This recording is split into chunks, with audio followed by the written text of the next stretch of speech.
மது போதையில் பாடசாலையினுள் புகுந்து மாணவிகளை தவறாக நடத்த முயன்ற நபர் தக்க பதிலடி கொடுக்க ஒன்று திரண்ட இளைஞர்கள் வாகனத்தையும் விட்டு தெறித்து ஓடிய சம்பவம் பதிவு.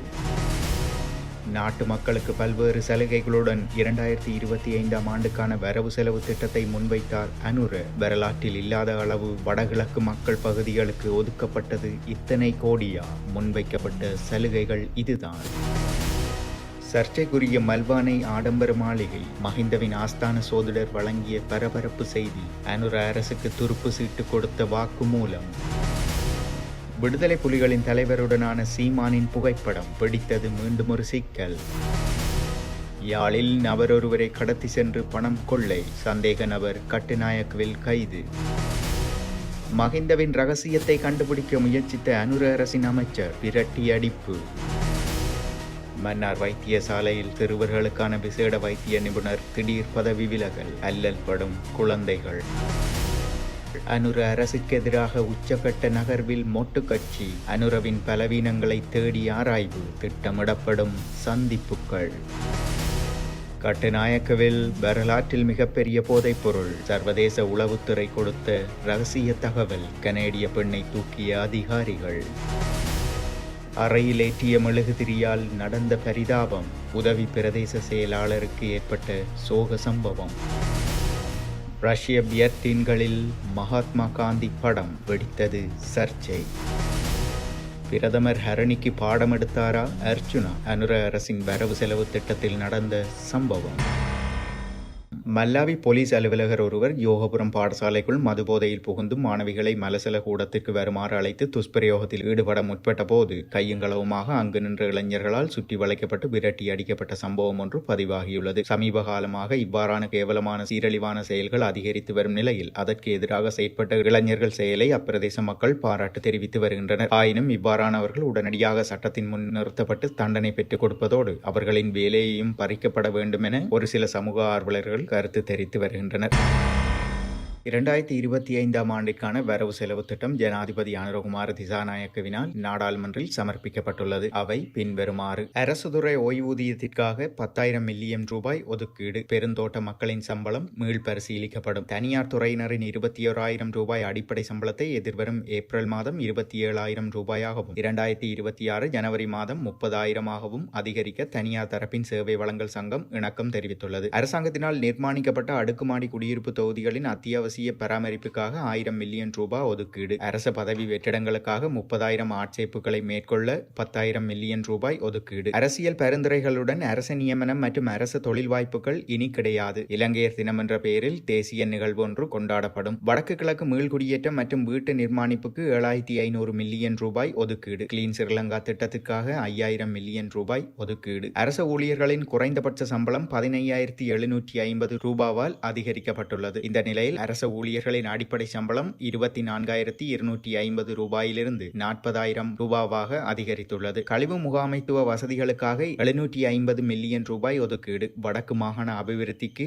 5,000 மில்லியன் ரூபாய் ஒதுக்கீடு. கிராமிய வீதி அபிவிருத்திக்கு 3,000 மில்லியன் ரூபாய் ஒதுக்கீடு. பண்டிகை காலத்தில் அத்தியாவசிய பொருட்களின் விலை குறைக்கப்படும். நிவாரண பொதி வழங்கப்படும். இதற்கு 1,000 மில்லியன் ரூபாய் ஒதுக்கீடு. சிறைச்சாலை சிறுவர் நன்னடத்தை மத்திய நிலையங்களில் உள்ள சிறுவர்களின் நலன்களுக்காக 500 மில்லியன் ரூபாய் ஒதுக்கீடு. அஸ்வெசுமன் நலம்புரி திட்டத்தில் புதிதாக 2,80,000 பயனாளர்களை இணைத்துக் கொள்ள எதிர்பார்ப்பு. அஸ்வெசுமன் நலன்புரி செயற்திட்டத்திற்காக 232.5 பில்லியன் ரூபாய் ஒதுக்கீடு. வடக்கு மாகாணத்தில் தெங்கு பயிர் செய்கைக்காக 500 மில்லியன் ரூபாய் ஒதுக்கீடு. இயற்கை பேரிடர்களால் பாதிக்கப்பட்டவர்களுக்கு வழங்கப்படும் இழப்பீடு 2,50,000 10 லட்சமாக உயர்த்தப்படும். பாலர் பாடசாலை மாணவர்களுக்காக காலை உணவுக்கான வேலை திட்டத்திற்காக ஒதுக்கீடு 60 ரூபாயிலிருந்து 100 ரூபாயாக அதிகரிப்பு. இதற்காக 1,000 மில்லியன் ரூபாய் ஒதுக்கீடு. பல்கலைக்கழக கட்டமைப்பு அபிவிருத்திக்காக 135 பில்லியன் ரூபாய் ஒதுக்கப்பட்டுள்ளது. மகாபல புலமை பரிசில் கொடுப்பனவு தற்போதுள்ள 5,000 ரூபாயிலிருந்து 7,500 ரூபாயாக உயர்த்தப்படும். குறைந்த வருமானம் கொண்ட மூத்த குடிமக்களுக்கு கொடுப்பனவு 3,000 5,000 அதிகரிக்கப்படும். சிறுநீரக நோயாளிகளுக்கு மாதாந்திர கொடுப்பனவு 7,500 10,000 உயர்த்தப்படும். புலமை பரிசில் பரீட்சை எழுதும் மாணவர்களுக்கான மாணவர் உதவித்தொகை 750 ரூபாயிலிருந்து 1,500 ரூபாயாக அதிகரிக்கப்படும். 1,000 மில்லியன் ரூபாய் ரூபாய் இதற்கென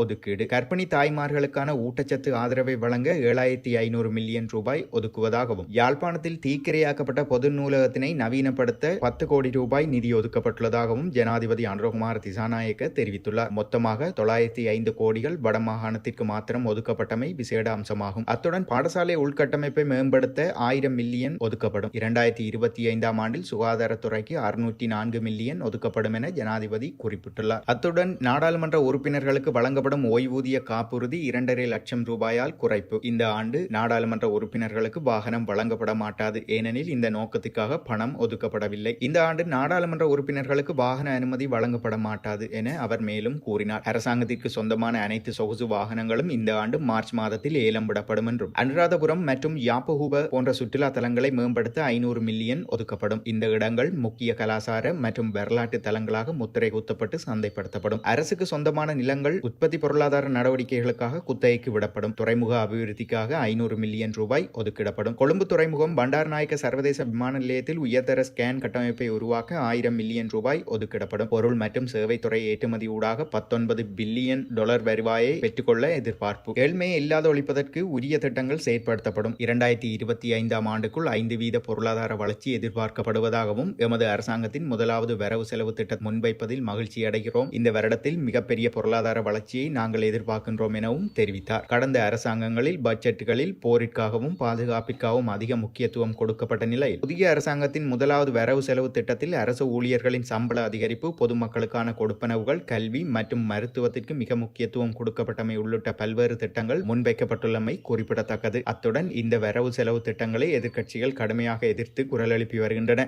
முக்கியமாக எதிர்க்கட்சி தலைவர் சஜித் பிரேமதாச நாடு அனுரவிடம் இல்லை, IMF இடமே உள்ளது எனும் ரீதியில் கேளிக்கையுடன் கருத்துக்களை முன்வைத்திருந்தார். ஆனால் 2022 முதல் அடிப்படை செலவுகள் 3 மடங்கு அதிகரித்துள்ளன. இருப்பினும் இலங்கையில் வீட்டு வேலை செய்பவர்கள் மற்றும் தனியார் நிறுவனங்கள் மற்றும் கடைகளின் ஊழியர்கள் பெரும்பாலும் அடிமைகளைப் போலவே நடத்தப்படுகிறார்கள். சம்பள உயர்வு, ஒழுங்குபடுத்தப்பட்ட 8 மணி நேர வேலை நேரம், அரச விடுமுறை நாட்கள் மற்றும் விடுமுறை நேரம் போன்ற அடிப்படை உரிமைகள் இல்லாமல் இருக்கிறார்கள் என்பது அனைவரும் அறிந்ததே. பெரும்பான்மையான மக்கள் எதிர்கொள்ளும் பிரச்சனையை தீர்க்காமல் அரசியல் எவ்வாறு முன்னேற முடியும்? உழைக்கும் மக்களை பின்தங்கிய நிலையில் விட்டுவிட்டு ஓர் நாடாக நாம் எவ்வாறு முன்னேற முடியும் என்ற கேள்விகளும் மக்களிடம் எழுந்துள்ளன.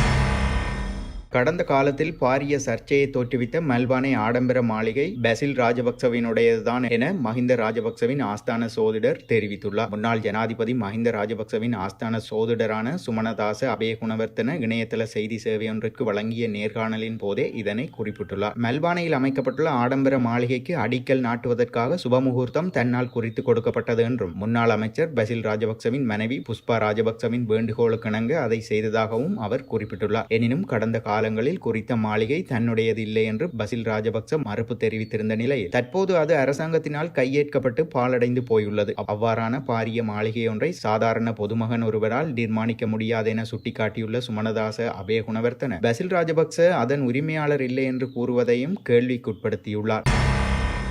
விடுதலை புலிகள் அமைப்பின் தலைவர் வேலுப்பிள்ளை பிரபாகரன் படத்தை பொதுவெளியில் பயன்படுத்த சீமானுக்கு தடை விதிக்க கோரி இந்திய உயர்நீதிமன்றத்தில் வழக்கு தொடரப்பட்டுள்ளதாக இந்திய ஊடக செய்திகள் தெரிவிக்கின்றன. இது தொடர்பாக சென்னையை சேர்ந்த வழக்கறிஞர் LK சார்லஸ் அலெக்சாண்டர் என்பவர் உயர்நீதிமன்றத்தில் மனு தாக்கல் செய்துள்ளார். தாக்கல் செய்துள்ள மனுவில், நாம் தமிழர் கட்சியின் தலைமை ஒருங்கிணைப்பாளராக சீமான் கடந்த 2010 ஆண்டு முதல் பதவி வகித்து வருகிறார். கடந்த 2009ஆம் ஆண்டு விடுதலை புலிகள் மற்றும் இலங்கை அரசுக்கு இடையிலான யுத்தத்தின் போது விடுதலை புலிகள் அமைப்பின் தலைவரான பிரபாகரனை சீமான் போர் முனையில் சந்தித்து பேசியதாகவும், அதன் பிறகு AK-47 ரக துப்பாக்கியால் போர் பயிற்சி எடுத்ததாகவும் சீமான் தமிழகத்தில் பரப்புரை மேற்கொண்டு வருகிறார். விடுதலை புலிகள் இயக்கம் முன்னாள் பிரதமர் ராஜீவ்காந்தி தமிழகத்தில் படுகொலை செய்யப்பட்ட பின் இந்தியாவில் தடை செய்யப்பட்ட இயக்கமாக அறிவிக்கப்பட்டது. இந்நிலையில் தமிழகத்தில் இலங்கை போர் தொடர்பான எடிட் செய்யப்பட்ட புகைப்படங்கள் கொண்டு சீமான் வன்முறையை தூண்டும் வகையில் செயற்பட்டு வருகிறார். கள்ளக்குறிச்சி தேர்தல் பிரச்சாரத்தின் போது ராஜீவ்காந்தியை நாங்கள் தான் கொலை செய்தோம் என சீமான் பகிரங்கமாக பேசியுள்ளார். எனவே தடை செய்யப்பட்ட விடுதலை புலிகள் அமைப்பின் தலைவர் பிரபாகரன் படத்தை பொதுவெளியில் பயன்படுத்த சீமானுக்கு தடை விதிக்க வேண்டும், இவ்வாறு அந்த மனுவில் அவர் குறிப்பிட்டுள்ளார். இந்த நிலையில் குறித்த மனுவானது விரைவில் விசாரணைக்கு எடுத்துக் கொள்ளப்பட உள்ளதாகவும்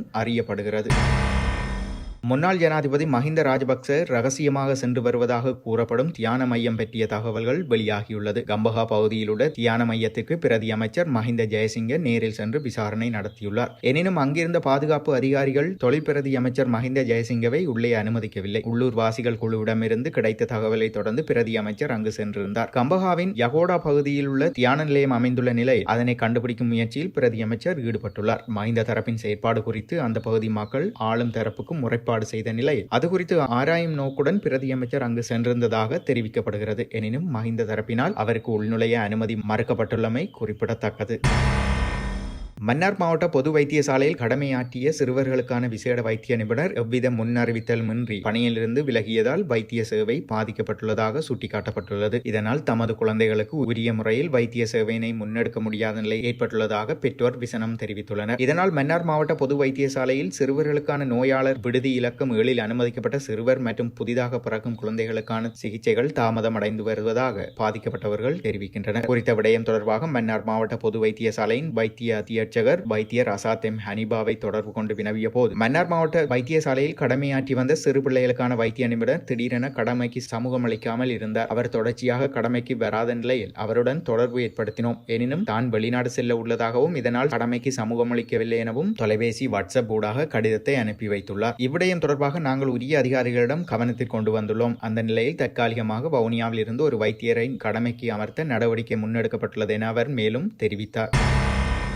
ஸ்ரீலங்கா பொதுஜன பெரமுன கட்சி தினசரி ஊடக சந்திப்புகளை நடாத்த தயாராகி வருவதாக தெரிவிக்கப்படுகிறது. அடுத்த வாரம் முதல் குறித்த ஊடக சந்திப்புகளை நடாத்தவும் அரசாங்கத்தின் நடவடிக்கைகளை கடுமையாக விமர்சிக்கவும் முடிவு செய்யப்பட்டுள்ளதாக கட்சி வட்டாரங்கள் தெரிவிக்கின்றன. இந்த நிலையில் தேசிய மக்கள் சக்தி அரசாங்கத்தின் பலவீனங்களை கண்டறிந்து அவை குறித்து பொதுமக்களுக்கு தெரிவிக்க நாடாளுமன்ற உறுப்பினர் நாமல் ராஜபக்ச அறிவுறுத்தல்களை வழங்கியுள்ளதாகவும் குறிப்பிடப்படுகிறது. கட்டுநாயக்க விமான நிலையத்தில் வரலாற்றில் மிகப்பெரிய போதைப்பொருள் தொகை கண்டுபிடிக்கப்பட்டுள்ளது. சோதனையை நடத்திய சுங்க போதைப்பொருள் கட்டுப்பாட்டு பிரிவின் அதிகாரிகள் 360 மில்லியன் ரூபாய் மதிப்புள்ள ஹசீஸ் போதைப்பொருளை கைப்பற்றியுள்ளனர். வெளிநாட்டு பெண்ணொருவர் இந்த போதைப்பொருளுடன் கைது செய்யப்பட்டுள்ளதாக தெரிவிக்கப்படுகிறது. கைது செய்யப்பட்ட பெண் 36 வயதுடைய கனேடிய பிரஜை என தெரிவிக்கப்பட்டுள்ளது. இப்பெண் கனடாவின் டொரண்டோவிலிருந்து தனது பயணத்தை தொடங்கி ஐக்கிய அரபு எமிரேட்ஸின் அபுதாபிக்கு வந்து அங்கிருந்து எதிஹாட் ஏர்வேஸ் விமானத்தில் கட்டுநாயக்க விமான நிலையத்தை வந்தடைந்தார். சுங்க போதைப்பொருள் கட்டுப்பாட்டு பிரிவு அதிகாரிகளுக்கு கிடைத்த சர்வதேச உளவுத்துறை தகவலின் அடிப்படையில் அவர் வந்த விமானத்திற்கு சென்று கைது செய்தனர். 36 கிலோகிராம் 500 கிராம் எடையுள்ள இந்த ஹசீஸ் போதைப்பொருள் அவர் கொண்டு வந்த 2 சூட்கேஸ்களில் மறைக்கப்பட்டு பல போர்வைகளினால் சுற்றப்பட்டு 72 பொதிகளாக நாட்டிற்கு கொண்டு வரப்பட்டது. கைது செய்யப்பட்ட பெண் கடுமையாக போதை பழக்கத்திற்கு அடிமையானவர் என்பதும் தெரிய வந்துள்ளது.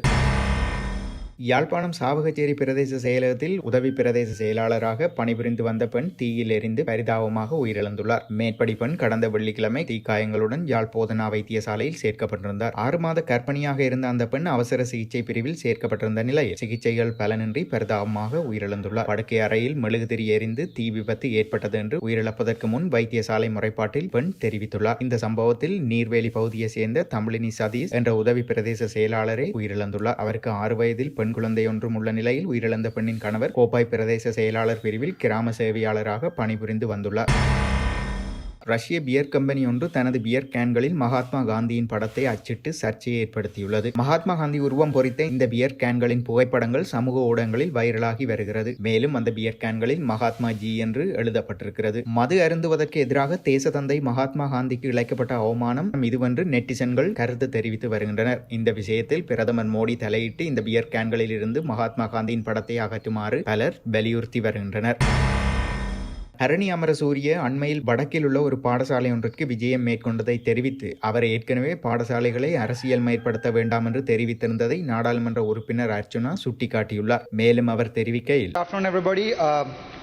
இன்றைய தினம் பாராளுமன்றத்திலே சமர்ப்பிக்கப்பட்ட எங்களுடைய வரவு செலவு திட்ட விவாதத்தை உண்மையாகவே யாழ்ப்பாணத்தில் பிறந்த ஒரு சாதாரண மனிதர்களுக்கு கிடைக்க வேண்டிய அடிப்படை விடயங்களை எங்களுடைய ஜனாதிபதி அவர்கள் தந்திருக்கிறார் என்பதிலே எதிர்க்கட்சியிலிருந்து சந்தோஷப்படக்கூடிய ஒரே ஒரு மனிதன் நானாகத்தான் இருப்பேன். உங்களுக்கு தெரியும், இந்த வரவு செலவு திட்டம் எங்களுடைய மக்களுக்கு, யாழ் மக்களுக்கு, என்னை பொறுத்தவரை எனக்கு அரசியல் தேவையில்லை. நான் அரசியலுக்காக அரசியல் செய்ய வரவில்லை. ஆகவே இந்த மக்களுடைய தேவைகளை அறிந்து வைத்து எங்களுடைய பிரதமர் ஹரணி அமரசூரிய அவர்களும் ஜனாதிபதி அவர்களும் யாழ்ப்பாணத்துக்கு வருகை தந்ததை இட்டு நான் மிகவும் சந்தோஷம் அடைகிறேன். யாழ்ப்பாணத்துக்கு பெருமை இது உண்மையாகவே வடக்கிற்கான பட்ஜெட்டாகவே நாங்கள் இதை கருதுகிறோம். இதுக்கு உங்களுடைய மெத்த நன்றிகளை தெரிவித்துக் கொள்கிறேன். ஆனால் ஒரு சில விடயங்களை உங்களுக்கு சொல்லியாக வேண்டும். பிரதமர் ஹரணி அமரசூரிய அவர்கள் என்னுடைய பாடசாலை யாழ்ப்பாணம் இந்தூரி கல்லூரிக்கு வந்திருந்தார். அம்மணியை நாங்கள் அன்புடன் வரவேற்பதில் மிகவும் சந்தோஷம் அடைகிறோம். ஆனால் அம்மணி ஒரு தடவை செப்டம்பர் மாதம் சொல்லியிருந்தார், எந்த பாடசாலை விழாக்களுக்கும் அல்லது விடயங்களுக்கும் ஒரு அரசியல்வாதியை அழைத்து அந்த பாடசாலையை அரசியல் சாயம் ஏற்படுத்தக்கூடாது என்று. ஆனால் தான் சொன்னதை மறந்து விட்டாரோ என்னமோ தெரியவில்லை. என்னுடைய நண்பன் இளங்குமரன் உட்பட எங்களுடைய அமைச்சர் சந்திரசேகர் உட்பட அனைவரும் வந்திருந்தார்கள். ஆனால் உங்களை வருக வருக என வரவேற்பதில் எங்களுக்கு மிகவும் சந்தோஷம். இரண்டாவது விடயம், யாழ்ப்பாணத்தினுடைய சுகாதாரத்துறையை எடுத்து பார்த்தால், நான் இப்போதுதான் பார்த்தேன் இந்த எக்கனாமிக், நாங்கள் பிறகு ஆறுதலாக விவாதிப்போம். இந்த எக்கனாமிக் பட்ஜெட்டிலே வடக்கு மாகாணம் சார்ந்த எந்த சுகாதாரத்துறை ப்ரொபோசலும் இதில் இருக்கவில்லை. அதை நாங்கள் ஆறுதலாக விவாதிப்போம். ஆனால் எங்களுடைய சுகாதாரத்துறை அமைச்சருடைய பணிவான வேண்டுகோள், ஆறுகால் மடம் கோம்பியான் மன பகுதியிலே கழிவுகள், எங்களுடைய வேஸ்ட் மேனேஜ்மெண்ட் ப்ராப்பராக செய்யப்படாமல் வைத்தியசாலை கழிவுகள் முறையற்ற விதத்திலே எரிக்கப்படுகிறது. ஆகவே எங்களுடைய சுகாதார அமைச்சரை பண்புடன் கேட்டுக்கொள்கிறேன், தாங்கள் நேரடியாக தலையிட்டு அந்த வேஸ்ட் மேனேஜ்மெண்ட் ப்ராப்ளத்தை சற்று பார்க்குமாறு கேட்டுக்கொள்கிறேன். அது தவிர உங்களுக்கு தெரியும், யாழ்ப்பாணத்திலே வடக்கு வைத்தியசாலையிலே கண் வாட்டிருக்கிறது. 17,000 2024 ஆண்டில் 17,000 கட்ராக்ட் சர்ஜரி செய்யப்பட்ட கொழும்பு வைத்தியசாலை நேஷனல் ஹாஸ்பிட்டலுக்கு ஒப்பிடக்கூடிய ஒரு போட்டை டாக்டர் மலரவன் அவர்கள் நடத்தியிருக்கிறார். ஆனால் நான் நேற்று தான் அறிந்தேன், வைத்தியர் சத்தியமூர்த்தி அந்த வாட்டினிலே வேறு 2 வாட்டுகளை கொண்டு வந்து அவர்களுடைய சேவையை குழப்புவதற்காக இந்த நிமிடத்திலே அந்த விடயத்தை தங்களுக்கு நான் சொல்லக்கூடிய முக்கியமான காரணம், வடக்குரிய முழு வைத்தியசாலைகளிலுமே சிறந்த சேவையை வழங்குகின்ற யாழ்ப்பாணம் வைத்தியசாலையிலே ஒரு சில நடவடிக்கைகள் மிகவும் கேவலமாக இருக்கிறது. வைத்தியர்களையும் அங்கு வேலை செய்கின்ற ஊழியர்களையும் இது பாதிப்பதாக அமைகின்றது. அது தவிர உங்களுக்கு தெரியும், நேற்றைய தினம் எங்களுடைய தம்பி இளங்குமரன் அவர்கள் வாகன விபத்திலே, உங்களுக்கு தெரியும், அந்த வாகனம் பிளிப் பண்ணப்பட்டு வயலுக்குள் விழுந்திருந்தது. நாங்கள் இந்த பாராளுமன்றத்திலே எல்லாத்தையும் குறைக்கிறோம் என்று அடிப்படையாக கொடுக்க வேண்டிய விடயங்களை சற்று சிந்தித்து பாருங்கள். எனக்கு என்னுடைய வாகனத்துக்கு 14 ஏர்பேக் இருக்கிறது. ஆனால் தம்பி இளங்குமரன் போன வாகனத்துக்கு ஒரு ஏர்பேக் கூட இல்லை. இப்போது உங்களை பொறுத்த வரைக்கும் இளங்குமரன் செத்திருந்தால் இன்னொரு எம்பியை நீங்கள் கொண்டு வரலாம். ஆனால் அவனுக்கு ஒரு அம்மா, ஒரு அப்பா, ஒரு பிள்ளை இருக்கிறது. ஆகவே எங்களுக்கு தராவிட்டாலும் பரவாயில்லை, உங்களுடைய எம்பிக்களுக்காவது தரமான வாகனங்களை அன்புடன் கொடுக்கும் வரை அன்புடன் கேட்டுக்கொள்கிறேன். அதைவிட யாழ்ப்பாணத்திலே உங்களுக்கு தெரியும், இதுவரைக்கும் எத்தனையோ வைத்தியர்கள் இப்போதெல்லாம் இன்டர்ன் செய்து முடித்த பிறகு அவர்கள் எதிர்பார்ப்பது ஆஸ்திரேலியா அல்லது யூகேக்கு போவதற்காக ஏஎம்சி எக்ஸாமோ பிளப் எக்ஸாமோ எழுதுகிறார்கள். ஆகவே இந்த முறை பட்ஜெட்டிலே வைத்தியர்களையும் சற்று தாங்கள் நிதானமாக இந்த பட்ஜெட்டை வரையறை செய்திருந்தால் நன்றாக இருக்கும் என்பது என்னுடைய ஆழமான கருத்து. அது தவிர உங்களுக்கு தெரியும், தையிட்டி விகாரை முக்கியமான பிரச்சனை. இந்த சபையில் இதை சொல்லித்தான் ஆக வேண்டும். எங்களுடைய ஜனாதிபதி வந்திருக்கின்ற நேரத்திலே பக்கத்தில் அமர்ந்திருந்தவர் உட்பட அனைவருமே சொன்னார்கள், ஒரு விகாரையை இடிக்க சொல்லி. அரசியலுக்கு வரவில்லை, மக்களுக்காக அரசியல் வந்திருக்கிறேன். என்னுடைய யாழ் மக்கள் அந்த விகாரை பிரச்சனையால் பாதிக்கப்பட்டு நாளை கொழும்பில் பழிவாங்கப்பட்டு 1983 ஆண்டு கழுஜூலை போன்ற ஒரு நிகழ்வை வரக்கூடாது என்பதற்காக ஜனாதிபதியிடம் நான் சொல்லியிருந்தேன், ஒரு விகாரையை உடைக்க முடியாது, அதற்குரிய கம்பென்சேஷனை கொடுக்குமாறு கேட்டிருந்தேன். ஆனால் மீண்டும் அதே காட்சி, பக்கத்தில் இருந்த அதே காட்சி இப்போது செம்மணி புதைகுழியில் போய் நிற்கிறது. அரசியலை அரசியலாக செய்ய வேண்டும். இந்த செய்யப்படுகின்ற அரசியல் மக்களுக்கானதாக இருக்கணும். ஆகவே அந்த விகாரை சம்பந்தமான விடயங்களை, கம்பென்சேஷன் சம்பந்தமான விடயங்களை உடனடியாக செய்யுமாறு கேட்டுக்கொள்கிறேன். அதைவிட முக்கியமான விடயம், இன்னொரு பட்ஜெட்டிலே மீனவர்கள் சம்பந்தமாக எதுவுமே கதைக்கப்படவில்லை. வடக்கிலே 1000 இழுவை மடி வேலை செய்கின்ற மீனவர்கள் மிகவும் ஆழமாக பாதிக்கப்படுகிறார்கள். அவர்கள் தென்னிந்திய மீனவர்கள் எல்லை தாண்டி போகிறார்கள். உங்களுக்கே தெரியும், நாங்கள் இப்போது ஒரு கேந்திர முக்கியத்துவமான ஒரு வரலாற்றின் முக்கியத்துவமான இடத்தில் இருக்கிறோம். தயவு செய்து வடக்கில் இருக்கிற மீனவர்களை பற்றி சற்று சிந்தித்து பாருங்கள். தெற்கில் இருக்கின்ற ஒரு இறங்கு துறைமுகம் முழுவதுமாக கங்கிரீட் போடப்பட்டிருக்கிறது. ஆனால் என்னுடைய வடக்கு மீனவர்கள் மணல்களுக்குள் நடந்து போய்த்தான் அவற்றை செய்து கொண்டிருக்கிறார்கள். ஆகவே எங்களுடைய முதலமைச்சர் அல்ல, மீன்பிடி அமைச்சர் அவற்றை கருத்தில் கொள்வார்கள் நினைக்கிறேன். அதைவிட இந்த தடவை டிசிசி மீட்டிங்கிலே பாராளுமன்ற உறுப்பினர்களுக்காக பன்முகப்படுத்தப்பட்ட நிதி வழங்கப்பட்டிருக்கிறது. அந்த பன்முகப்படுத்தப்பட்ட நிதி 5 நாட்களுக்குள்ளே ப்ரொபோசல் கேட்டிருக்கிறார்கள். இங்கே இருப்பவர் யாருக்கும் ப்ரொஜெக்ட் மேனேஜ்மெண்ட் அறிவு இருக்கிறதோ எனக்கு தெரியாது. 5 நாட்களில் ஒரு ப்ரொபோசல் வழங்க முடியாது. ஒரு ப்ரொபோசலுக்கு மினிமம் 20 நாள் 30 டேஸ் வேணும். ஆகவே 14ஆம் தேதி டிசிசி மீட்டிங் கூட்டப்பட்டு 19ஆம் தேதி இன்றைய தினம் 17ஆம் தேதி எனக்கு அந்த மெயில் அனுப்பப்பட்டிருக்கிறது. நாளண்டைக்குள் நீங்கள் அவற்றுக்குரிய ப்ரொபோசலை தருமாறு. ஆகவே இவை என்னுடைய என்பிபி அரசாங்கத்துக்கு நல்ல விடயமாகவே நான் சொல்லுகிறேன். ஏனென்றால் இவற்றை சற்று ஆழமாக சிந்தித்து கவர்மெண்ட் ஏஜென்டாக இருக்கலாம் அல்லது டிசிசி சேர்மனாக இருக்கலாம், அவர்களுக்கு சற்று அறிவுரை கூறுங்கள். மக்களை போய் பாராளுமன்ற பிரதிநிதிகள் சந்திக்க வேண்டும். சந்தித்து அவர்களுடைய குறைபாடுகளை டிஎஸ் ஆபீஸுக்காக டிசிசி மீட்டிங் கொண்டு வந்துதான் அந்த ப்ரொபோசல்கள் வழங்கப்பட வேண்டும். அவற்றை சற்று சிந்தித்து ஆழமாக சிந்தித்து செயற்படுமாறு வேண்டிக் கொள்கிறேன். அது தவிர எங்களுடைய இந்த விகாரை விடயமாக இன்னும் பல விகாரைகள் இரணைமடுவில் கட்டப்பட இருப்பதாக தெரிவிக்கப்பட்டுள்ளது. இனிமேல் புதிதாக கட்டப்படுகின்ற விகாரைகளை சற்று சிந்தித்து பொதுமக்களுடைய காணிகளில் தயவு செய்து கட்டாமல் அதை அரசாங்க காணிகளில் கட்டுமாறு அன்புடன் வேண்டிக் கொள்கிறேன். அதோட முக்கியமான விடயம் இன்னொரு பட்ஜெட்டிலே எங்களுடைய பலாலி விமான நிலையம் சம்பந்தமாக பலாலி விமான நிலையம் சம்பந்தமாக ஒரு நிமிடம் பலாலி விமான நிலையம் சம்பந்தமாக கதைக்கப்படவில்லை. பலாலியை ஒரு சர்வதேச விமான நிலையமாக கொண்டு வந்து எங்களுடைய வடக்கிற்கு அபிவிருத்தியை கொண்டு வருவதற்கு தங்களிடம் அன்புடன் ஆழ்மையுடன் கேட்டுக்கொள்கிறேன். நன்றி, வணக்கம்.